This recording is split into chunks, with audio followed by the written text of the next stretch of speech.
اهدنا الصراط المستقيم.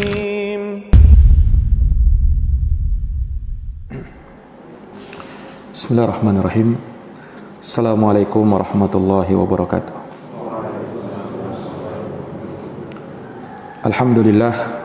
Alhamdulillahi alladzi arsala rasulahu bil huda wa dinil haqq liyudhhirahu 'ala ad-dini kullih wa kafa billahi syahida. Asyhadu an la ilaha illallah wahdahu la syarika lah iqraran bihi wa tauhida wa asyhadu anna Muhammadan 'abduhu wa rasuluh sallallahu alaihi wa ala alihi wa sahbihi wa sallama tasliman mazida, amma ba'd. Al-ikhwa azani Allah wa iyyakum. Alhamdulillah, pada subuh hari ini kita dapat berkumpul kembali dalam majelis Ahad subuh, melanjutkan pelajaran dari kitab Al-Jami' dari Bulughul Maram karya Al-Hafidh Ibnu Hajar Al-Asqalani rahimahullahu ta'ala. Kita masih dalam bab At-Tarhib min Masawi'il Akhlaq, bab ancaman dari bahaya akhlak yang buruk. Nah, telah kita selesaikan di pertemuan yang lalu terkait dengan pemimpin yang zalim. Maka di pembahasan subuh hari ini kita akan membacakan hadis tentang larangan memukul wajah. Di sini beliau sebutkan an Abi Hurairah radhiyallahu anhu qala, dari Abu Hurairah, semoga Allah meridhoinya, qala, beliau berkata, qala Rasulullah sallallahu alaihi wasallam, Rasulullah sallallahu alaihi wasallam bersabda, idza qatala ahadukum falyajtanibil wajha, apabila salah seorang dari kalian hendak atau apabila salah seorang dari kalian berkelahi memukul, falyajtanibil wajha, maka hendaknya hindarilah wajahnya.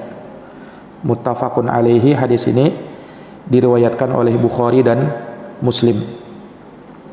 Ya, disebutkan dalam sebagian riwayat dari hadis ini dengan lafaz idza daraba ahadukum falyattaqil wajha, apabila salah seorang dari kalian memukul maka jauhilah wajahnya. Hadis ini muttafaqun alaih juga. Kemudian dalam riwayat yang lain, falyajtanibil wajha, jauhilah wajahnya. Dalam riwayat lain, fala yaltamanna wajahan, jangan dia menampar wajahnya. Fa innallaha khalaqa adama ala suratih, karena sesungguhnya Allah telah menciptakan Adam berdasarkan bentuknya. Nah, ala suratihi, maksudnya kata para ulama, Allah menciptakan Adam sama dengan bentuk Allah Subhanahu wa taala, dalam artian Adam bisa mendengar dan bisa melihat sebagaimana Allah bisa mendengar dan melihat. Adam bisa berbicara sebagaimana Allah bisa berbicara. Adam punya wajah, punya tangan dan kaki sebagaimana Allah punya tangan, kaki dan wajah. Akan tetapi tentu saja semua itu berbeda dengan Allah Subhanahu wa taala. Adanya kesamaan dalam nama bukan menunjukkan kesamaan dalam seluruh kaifiat dan bentuknya. Ya, sama seperti ketika disebutkan di dalam hadis bahwa orang yang memasuki surga, ya, rombongan pertama, kata Nabi SAW, ala suratil qamar lailatal badr, wajah mereka seperti bulan purnama. Bukan artinya wajahnya sama persis dengan bulan purnama, tetapi ini menggambarkan keindahan. Nah, sama ketika disebutkan makhluk bisa mendengar, makhluk bisa melihat, sebagaimana Allah bisa mendengar dan bisa melihat. Tetapi tentu berbeda antara pendengaran makhluk dengan pendengaran Allah. Tentu berbeda antara penglihatan makhluk dengan penglihatan Allah. Laisa kamitslihi syai'un wa huwas samiul basir. Tidak ada sesuatu yang serupa dengan Allah, dan Dia Maha mendengar lagi Maha melihat. Walam yakun lahu kufuwan ahad. Tidak ada yang setara dengan Allah. Fala tadribu lillahil amthal. Dan jangan kalian membuat permisalan yang setanding dengan Allah Subhanahu wa taala. Itu makna dari sabda Nabi SAW bahwa Allah menciptakan Adam berdasarkan bentuknya. Nah, ada makna yang kedua yang disebutkan oleh para ulama. Maksudnya Allah menciptakan Adam berdasarkan bentuknya, yang Allah Subhanahu wa taala bentuk Adam dengan hal tersebut. Ini Allah memilih Adam alaihi salam dengan suatu bentuk yang Allah kehendaki, dan Allah sandarkan itu kepada dirinya. Nah, dan penyandaran sesuatu kepada Allah terkadang dimaukan dengannya untuk memuliakan. Sama ketika dikatakan Baitullah, rumahnya Allah. Masjid adalah Baitullah. Ini namanya idhofatun tasyrifiyah, penyandaran yang bentuknya untuk memuliakan. Karena dia tidak sembarang rumah. Rumah yang disandarkan kepada Allah, menunjukkan kemuliaannya. Sama ketika Allah sebutkan tentang ontanya Nabi Soleh, dikatakan dengan naqatullah, ontanya Allah, menunjukkan bahwa ontanya bukan onta yang sembarangan, tetapi onta yang mulia. Nah, karena ontanya Nabi Soleh itu tercipta keluar dari sebongkah batu yang sangat besar, keluar dalam keadaan bunting 9 bulan atau 10 bulan. Ini tentunya mukjizat yang Allah Subhanahu wa taala berikan kepada Nabiullah Saleh alaihi salam. Iya. Nah, sama ketika disebutkan bahwa Allah menciptakan Adam berdasarkan bentuknya, disandarkan kepada Allah untuk memuliakan Adam alaihi salam. Iya, untuk memuliakan Adam alaihi salam.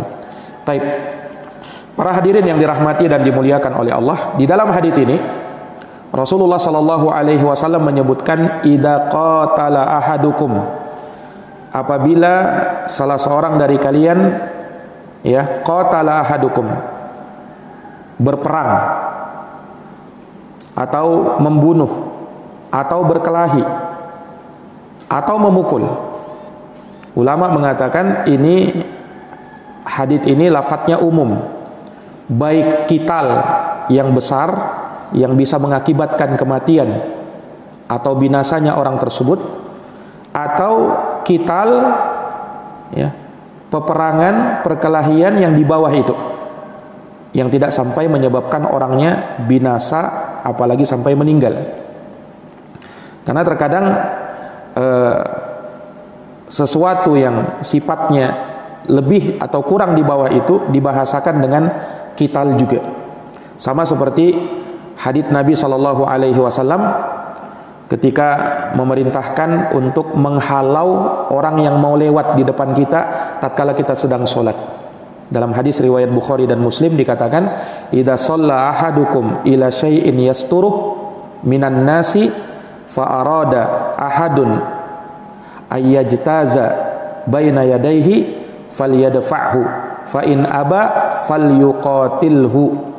Kata Nabi, apabila salah seorang dari kalian sholat kepada sutroh yang membatasi antara dirinya dengan orang lain, ini dia sholat menghadap sutroh, lalu ada seorang yang ingin melintas di hadapannya antara dia dengan sutrohnya, falyadfa'hu, kata Nabi hendaknya dia menahannya. Fa'in aba, kalau dia tidak mau, ini dia memaksa untuk tetap lewat, kata Nabi, falyuqatilhu, perangi dia.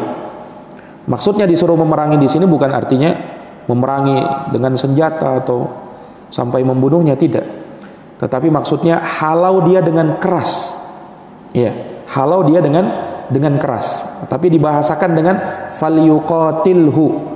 Qital itu secara bahasa artinya memerangi dia. Nah, tetapi maknanya di sini bukan memerangi dengan senjata tajam atau senjata yang mematikan, tetapi ungkapan untuk sesuatu yang lebih dari sekedar menghalau. Kalau seorang misalnya ketika ada orang lewat, dia halau pertama begini. Iya. Kalau orang tersebut tetap memaksa, dia lebih keraskan lagi. Iya. Itu sabda Nabi SAW, falyuqatilhu. Kenapa seperti itu? fa inna ma'ahu qarin, karena bersama dia ada syaitan.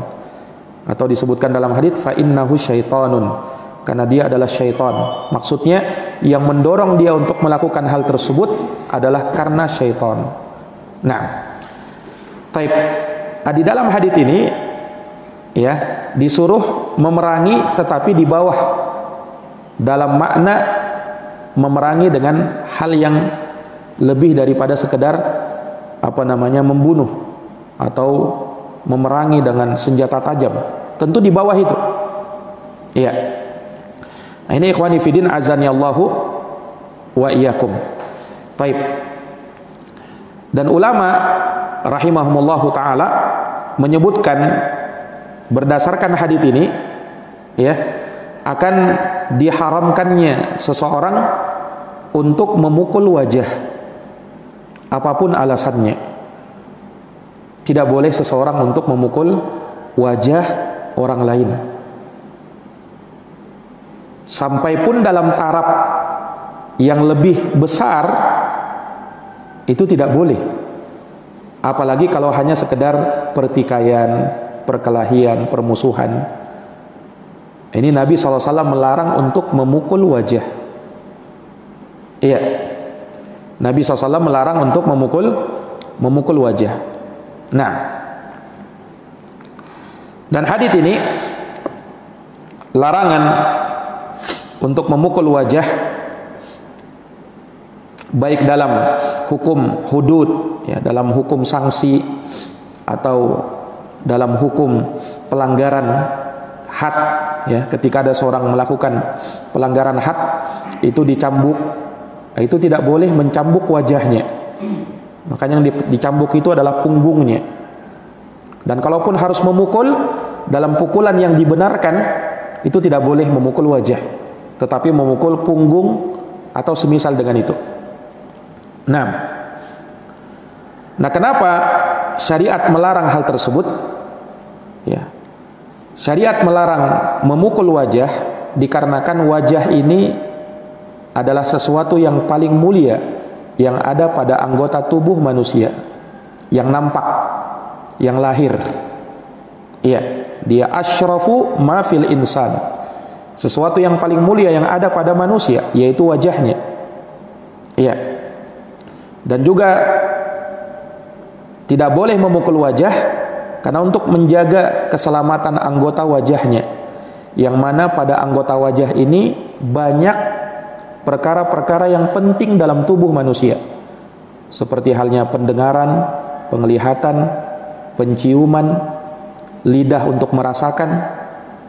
Ya, ini kan terfokus kepada panca indera. Di wajah kita ini sangat banyak panca inderanya. Nah, ketika dipukul dan bisa mengakibatkan rusaknya panca indera tersebut, maka ini menjadikan orang tersebut bisa meninggal dunia atau bisa cacat atau semisal dengan itu. Nah, dan syariat Islam melarang dari hal yang demikian. Syariat Islam melarang dari hal yang demikian. Nah, sebab ya, betapa banyak seseorang karena dilukai wajahnya, akibatnya ya mungkin penglihatannya menjadi kabur atau bahkan buta, ya, bisa jadi hidungnya patah dan itu berakibat dari penciumannya akhirnya. Nah, atau pendengarannya yang terganggu. Nah, ini karena dipukul di area wajah. Iya. Dan yang namanya wajah itu al-muwajahah, yang nampak tatkala dilihat di hadapan manusia, pesona dia, apa yang nampak dari dia. Nah, sehingga seorang itu terkadang dibahasakan dengan sebahagian wajahnya. Makanya sering kita dengarkan, kalau misalnya kita tidak melihat seseorang, kita katakan belum kelihatan batang hidungnya. Maksudnya apa? Ya, maksudnya orangnya tersebut. Kenapa dikatakan batang hidungnya? Ya, karena itulah yang mewakili tubuhnya. Dan hidung itu bagian dari wajah. Iya, Hidung itu bagian dari wajah. Dan seseorang ketika menikah dan dia ingin melamar seorang wanita, maka hal yang pertama yang dia lakukan sebelum proses berlanjut ke peminangan, khidbah dan seterusnya, itu ada syariat untuk nazar. Apa yang dinazar? Apakah betisnya, tangannya? Bukan. Tetapi yang dinazar adalah hal yang utamanya adalah wajahnya. Nah, hal yang utamanya adalah wajahnya. Iya, karena memang hal yang paling indah pada diri manusia adalah wajah. Wajahnya. Dari situlah seseorang dilihat, ya, kebaikan dirinya dari sisi wajahnya. Dalam artian bagus atau tidaknya wajahnya, tampan atau tidaknya dia, cantik atau tidaknya dia, seseorang melihat dari wajahnya. Nah, dan memang pandangan pertama seseorang kalau melihat orang lain itu terfokus kepada wajahnya. Pandangan pertama seseorang kepada orang lain itu terfokus karena wajahnya. Nah, karena inilah syariat menjaga kemuliaan wajah manusia. Dan Nabi SAW secara khusus mengatakan, idza daraba ahadukum falyajtanibil wajha. Apabila salah seorang dari kalian memukul, maka hindarilah wajah. Ya, bisa kita simpulkan bahwa larangan memukul wajah dilarang di dalam syariat karena 3 sebab. Sebab yang pertama karena di wajah terkumpul pesona, keindahan yang ada pada manusia, dan memukulnya itu bisa menyebabkan aib dan cacat pada dirinya dari sesuatu yang indah pada tubuhnya. Itu yang pertama. Yang kedua, kenapa dilarang? Karena memukul wajah ini terkadang mengakibatkan bahaya yang besar bagi orang tersebut. Nah, ini karena berkaitan dengan panca inderanya. Iya. Ketika panca inderanya rusak, ini bisa mengakibatkan cacat pada orang tersebut. Dan panca indera itu adalah hal yang terpenting dari tubuh manusia. Kemudian yang ketiga, sebab yang ketiga kenapa dilarang memukul wajah? Ya, karena seseorang kalau sudah dipukul wajahnya, ini dari tingkat hal yang paling merendahkan dirinya. Karena hal yang paling utama pada tubuhnya dipukul, dilukai. Berarti itu sama saja bentuk betul-betul menghinakan dirinya, karena sudah memukul wajahnya. Nah, ya seseorang aja kalau misalnya dia menundukkan wajahnya kepada orang lain, itu bisa kita tahu dia menghinakan dirinya untuk orang tersebut. Dia sampai tunduk-tunduk. Nah, apalagi kalau sampai wajah ini dipukul. Kalau tunduk saja itu menunjukkan perendahan, apalagi kalau sampai dilukai. Maka ini menunjukkan perendahan yang luar biasa. Makanya Imam Suyuti rahimahullah ta'ala berkata, ya, kata beliau rahimahullah, wazalika ikraman lahu, ya, dalam syarah Muslim, ya, beliau berkata bahwasanya larangan memukul wajah itu karena memuliakan wajah, wali annahu fihi mahasinul insan, dan karena pada wajah ini ada pesona yang indah yang ada pada manusia, wa adahul latifah, dan merupakan anggota badannya yang lunak, wa idza hasala fihi syainun aw atharun kana aqbah.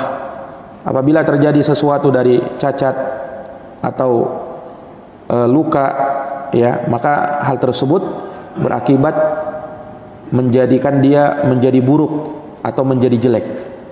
Seorang kalau misalnya dipukul akhirnya benjol-benjol, ya kan, tidak berupa lagi wajahnya, yang tadinya tampan jadi apa? Jadi buruk, ya kan, ketika dipukul wajahnya. Iya. Dan wajah ini memang dari sesuatu yang sensitif sekali, iya. Dan itu diketahui bahkan di dunia kedokteran pun demikian.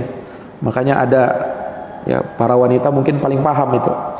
Ada sesuatu untuk wajah yang memang berbeda, karena wajah ini lebih sensitif. Ya, tidak sama dengan mungkin tangan, kaki, ya, atau perut atau punggung. Wajah itu punya, ya mungkin kalau dibahasakan krim tersendiri atau perawatan tersendiri pada wajah. Kenapa? Karena dia lebih sensitif dan kulitnya berbeda dengan kulit yang lain. Nah, makanya subhanallah syariat kita pun memperhatikan perkara-perkara yang semacam ini, ya, agar jangan sampai terjadi perkara-perkara yang tidak diinginkan pada wajah seseorang. Taib, ikhwani fidin azani Allah wa iyyakum. Di dalam hadis ini Rasulullah sallallahu alaihi wasallam melarang untuk memukul wajah, dan ulama menyebutkan seperti disebutkan faedahnya oleh Syekh Ibnu Utsaimin rahimahullahu taala, bahwa larangan ini itu pun berlaku terhadap orang kafir. Jadi jangan mentang-mentang dia orang kafir kemudian kita pun memukul wajahnya. Ini tidak dibenarkan. Iya. Bahkan walaupun dalam taraf memerangi dia, memukul dia, berkelahi dengan dia, itu tidak boleh. Nah, kalau orang kafir aja tidak boleh, apalagi orang muslim. Tetapi mirisnya, ya, seseorang kalau berkelahi, yang pertama diincarnya apa? Wajahnya, ya kan? Kalau orang berkelahi, yang pertama diincarnya adalah wajahnya. Nah, kemudian juga dari hadits ini kata beliau, dalil menunjukkan bolehnya seseorang itu bergulat dalam artian untuk latihan, ya, misalnya baku tanding, tetapi dia harus menjauhi wajah. Dia harus menjauhi apa? Menyerang wajah. Dia boleh bergulat, ya, sekedar baku tanding, bukan berkelahi betulan, tetapi ya biasa kalau ada apa namanya perguruan persilatan misalnya, ya, ada baku tanding, ya kan, boleh saja, tetapi jangan sampai mengenai wajah. Dari sini juga kata Syekh Ibnu Utsaimin, ulama menyebutkan tidak diperbolehkannya olahraga tinju. Kenapa? Kenapa tidak boleh? Karena kalau tinju itu yang mana yang disasar? Wajahnya. Nah, dari situ ulama mengatakan bahwa mulakamah itu pertandingan tinju. Itu tidak boleh di dalam syariat. Kenapa? Karena memang sasarannya adalah wajah. Makanya para petinju itu kan melindungi wajahnya kan? Ya, karena memang yang disasar adalah wajah. Iya. Nah, ulama menyebutkan haramnya pertandingan seperti itu atau permainan seperti itu. Kalau selainnya, ya, memukul atau apa namanya persilatan yang tidak ada kaitannya dengan memukul wajah, tidak ada masalah. Nah, itu disebutkan oleh Syekh Ibnu Utsaimin rahimahullahu taala. Terlebih di dalam pertandingan tinju itu, ya, terlalu banyak mudarat yang ada, ya, terlebih dari membuka aurat, kemudian juga banyaklah hal-hal yang menyakitkan. Bahkan tidak jarang para petinju itu ada yang geger otak, ya kan, gara-gara dipukul kepalanya terus, geger otak. Nah, ada yang sampai meninggal dunia, ya. Makanya seseorang, ya, tidak dibenarkan untuk apa namanya berolahraga tinju, ya, dan seperti itu. Karena ya kalau tinjunya bukan kepada wajah tidak ada masalah, ya kan. Tapi kalau sasarannya wajah, ini yang jadi masalah. Iya. Kemudian juga ikhwani fiddin azani Allah wa iyyakum, ulama menyebutkan dan dhabit dari perkara ini, semua yang bisa, ya, mengantarkan kepada hal yang menyakitkan wajah itu diharamkan di dalam syariat. Ya. Wala taqtulu anfusakum innallaha kana bikum rahima. Janganlah kalian membunuh diri-diri kalian, karena sesungguhnya Allah Subhanahu wa taala Maha merahmati kalian. Baik, kemudian juga terkait dengan ini dikiaskan juga oleh para ulama seperti disebutkan di sini oleh Syekh Shalih Al Fauzan hafizahullahu taala, ya. Kata Syekh Shalih Fauzan, termasuk di dalamnya larangan memukul wajah, dikiaskan dengannya dilarang memukul pada bagian anggota badan yang sensitif, seperti memukul area di bawah. Maksudnya di area, area kelamin. Itu tidak boleh. Nah, ya kenapa? Ya tahulah akibatnya. Nah, karena sangat sensitif sekali. Iya. Dan ini dilarang di dalam syariat kita. Baik betul-betulan berkelahi betulan, apalagi berkelahi cuman sekedar persaudaraan atau pertandingan biasa. Itu lebih tidak diperbolehkan. Kemudian juga di dalam hadits ini, ya, ketika Rasul Shallallahu Alaihi Wasallam melarang untuk memukul wajah, menunjukkan bahwasanya boleh memukul selain wajah. Dan dari sini kata para ulama, ada pukulan kepada seseorang yang dibenarkan. Boleh memukul seseorang, tetapi pukulan tersebut bukan pukulan menzolimi orang, tetapi memukul dengan maksud pendidikan. Nah, ya seperti seorang bapak, orang tua memukul anaknya. Ini dibenarkan. Tetapi apabila hal tersebut dilakukan dengan maksud mendidik dia, setelah memberikan nasihat, teguran yang tegas tetapi tidak didengarkan, pukulan boleh untuk dilakukan. Sebagaimana sabda Nabi Shallallahu Alaihi Wasallam, muru auladakum bis shalah wahum abna sab'i sinin. Perintahkanlah anakmu untuk sholat ketika berumur 7 tahun. Wadribuhum 'alaiha, dan pukullah mereka, kata Nabi, pukullah mereka kalau tidak mau sholat ketika berumur 10 tahun. Nah, jadi Nabi suruh pukul kalau tidak mau sholat. Nah, memukul istri, boleh tidak memukul istri? Hah? Boleh? Memukul istri boleh tidak? Memukul istri boleh, tapi tidak secara mutlak. Jadi jangan langsung berselisih main hantam aja dia. Tidak. Ini disebutkan ada dobitnya. Memang ada pembolehan, tetapi harus diperhatikan. Jangan berselisih langsung memukul. Sekali berselisih langsung memukul. Memukul itu tahapan di antara tahapan terakhir, setelah tahapan-tahapan yang sebelumnya kita lalui. Dan itu disebutkan oleh Allah Subhanahu wa taala di surat An-Nisa ayat 34. Ini bolehnya memukul istri di surat apa? An-Nisa 34. Kata Allah apa? Wallati takhafuna nusyuzahunna, dan wanita-wanita, istri-istri yang kalian khawatirkan kedurhakaan mereka, fa'iduhun. Jadi yang pertama bukan langsung dipukul, fa'iduhun, nasihati dia. Tidak mau menerima nasihat, langsung pukul? Belum. Wahjuruhun, hajarlah mereka. Hajar ini bukan dihajar, beda itu. Hajar dalam bahasa Arab artinya memboikot dia, pisah ranjang, ya, pisah ranjang. Tetapi masih di rumah, dia masih di rumahnya, tapi pisah ranjang. Nah, wahjuruhun fil madaji. Kemudian apa? Kalau tidak mau dengar juga, nah baru yang ketiga, wadribuhun, pukullah mereka. Pukullah mereka. Nah, fa in ata'nakum fala tabghu 'alaihinna sabila. Kalau mereka mentaati kalian, maka jangan cari jalan untuk menyusahkan mereka. Nah, jadi memukul istri boleh setelah apa? Menasehati, tidak didengar juga, diboikot, tidak didengar juga, baru dipukul. Itu pun kata para ulama, dorban ghaira mubarrih, pukulan yang tidak mencederai dan pukulan yang menghindari wajah. Ada dobitnya. Jadi kalau memukul sampai biru-biru badan istrinya, ini zolim, tidak boleh. Tidak boleh sampai mencederai, tidak boleh. Apalagi sampai berdarah-darah.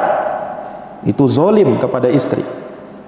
Tetapi pukulan apa namanya, mendidik dia, ya, pukulan mendidik dia, sekedar memukul, tidak sampai mencederai, melukai, apalagi sampai mematahkan.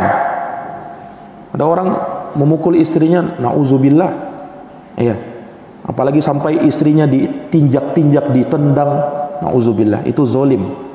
Ya. Dengan dalil, ada dalilnya boleh memukul istri. Nah, dia tidak tahu dobitnya bagaimana. Harus lihat dobitnya dulu, harus lihat aturannya dulu. Pas boleh memukul itu pun pukulan yang tidak mencederai dan hindari wajah. Kalau istrinya ditinjunya, nah ini sudah zolim yang seperti ini, tidak boleh. Nah, ini ikhwani fiddin azani Allah wa iyyakum. Nah, itu yang baru namanya KDRT itu, ya kan? Kalau memukul yang biasa, kadang juga KDRT ini terlalu juga ya. Kalau sudah memukul, pukulan apapun KDRT. Ya, KDRT yang mana dulu? Ya, kalau memang KDRT-nya betul-betul parah, itu KDRT memang kekerasan dalam rumah tangga. Tetapi kalau memukul dalam arti mendidik, itu ada di dalam Islam. Ya, ada di dalam agama kita. Sama memukul anak. Ya. Nah, jangan sampai dikatakan ketika memukul anak langsung itu kekerasan. Ya, mendidik anak tidak boleh memukul. Tidak boleh. Itu ajaran Rasul Shallallahu Alaihi Wasallam, dan Nabi pernah memukul Ibnu Abbas. Jadi ada ceritanya, pernah ketika Ibnu Abbas radhiyallahu anhuma disuruh oleh Nabi, masih anak-anak, yang namanya anak-anak, disuruh sama Nabi ke tempat Muawiyah. Ibnu Abbas sembunyi di balik pintu.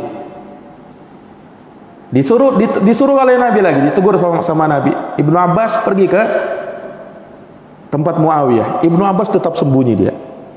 Akhirnya dipukul oleh Nabi punggungnya. Baru Ibnu Abbas pergi ke tempat Muawiyah. Nah, jadi Nabi sendiri melakukannya. Ya, tidak mungkin kita katakan oh ini Nabi keras ini. Enggak.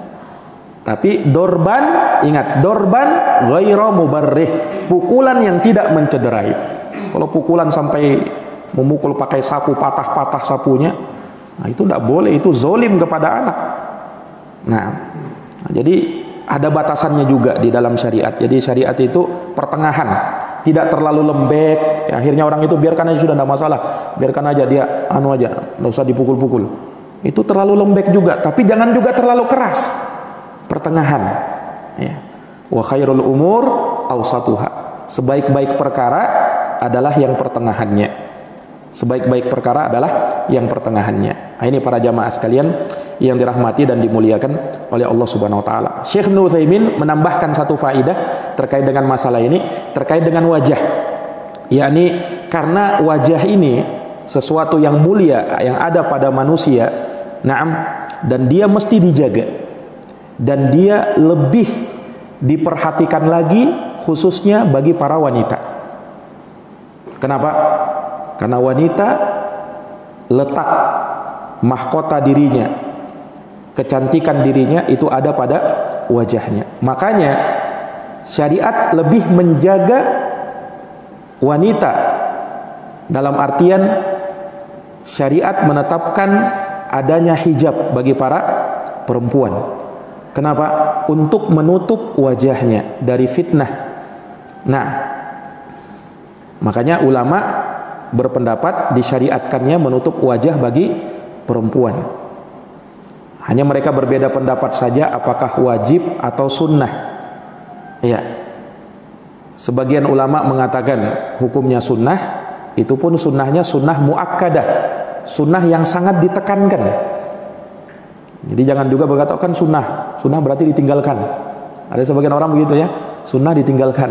Ya enggak, sunnahnya sunnah bukan sunnah lagi, sunnah muakkadah, sunnah sangat ditekankan. Dan sebagian ulama mengatakan hukumnya wajib. Dan mayoritas ulama di hari ini, baik ulama di Saudi maupun di Yaman, itu berpendapat wajibnya wanita menutup wajahnya. Khususnya di zaman sekarang ini yang fitnah terlalu banyak, ya kan? Dan manusia itu terfitnah dengan wajah. Kalau misalnya wanita wajib menutup betisnya wajib bagi wanita, apalagi menutup wajahnya. Mana yang lebih terfitnah manusia, betis atau wajah? Ya wajah lah, ya kan? Lebih terfitnah dengan wajah ketimbang betis. Nah, itu hujah sebagian ulama yang mengatakan wajibnya menutup wajah bagi perempuan. Ya, walaupun memang ada ikhtilaf para ulama di dalam masalah ini, ya, namun seseorang kalau mengambil kehati-hatian itu tentunya lebih lebih aman bagi dirinya, khususnya bagi perempuan dan khususnya di zaman kita sekarang ini. Khususnya di zaman kita sekarang ini. Nah, ikhwani fiddin azani Allah wa iyyakum, mungkin demikian yang bisa kita paparkan di pertemuan subuh hari ini. Semoga bermanfaat terkait dengan hadis larangan memukul wajah beserta rincian-rincian yang terdapat di dalamnya. Naktafi bihadzal qadar, subhanakallahumma wa bihamdika asyhadu an la ilaha illa anta astaghfiruka wa atubu ilaik. Walhamdulillahirabbil alamin. Assalamualaikum warahmatullahi wabarakatuh.